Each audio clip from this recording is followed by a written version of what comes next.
O filósofo grego Aristóteles costumava dizer que o homem é um animal político, porque tem a necessidade de pensar, falar, se relacionar e conviver com a sociedade. Para ele, o bem coletivo deve estar sempre acima do bem individual. Nesse contexto, ele afirma que a política tem como função atingir os objetivos que sejam bons para os interesses dos cidadãos e do Estado, ao mesmo tempo em que promove a formação da consciência ética e moral das pessoas. Mas afinal, o que é essa tão enaltecida política?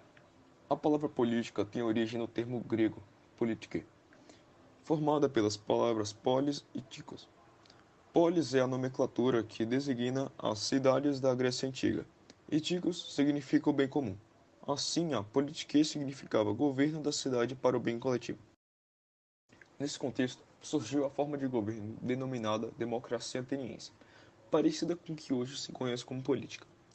Na democracia ateniense, eram garantidas a igualdade diante da lei, o direito ao voto, a participação nas assembleias e nas decisões, e buscava-se pôr em prática reformas sociais que beneficiassem os cidadãos. Apesar de algumas falhas, esse modelo foi uma das bases mais importantes para o desenvolvimento da democracia moderna. Ao retomarmos o conceito inicial de política, percebemos uma grande carência da sociedade brasileira em relação à participação popular na formulação e execução das políticas públicas. Vislumbrando a execução desse ideal democrático, a Conferência Nacional dos Bispos do Brasil, a CNBB, propôs como tema da campanha da Fraternidade de 2019 Fraternidade e Políticas Públicas. A campanha da Fraternidade de 2019 tem como objetivo geral estimular a participação em políticas públicas, à luz da palavra de Deus da doutrina social da Igreja, para fortalecer a cidadania e o bem comum, sinais de fraternidade.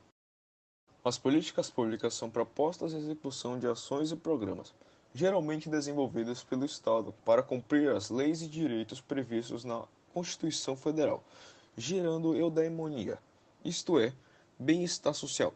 Ou seja, podemos dizer que os problemas públicos são as doenças dos organismos sociais, enquanto a política pública é o tratamento para essas enfermidades.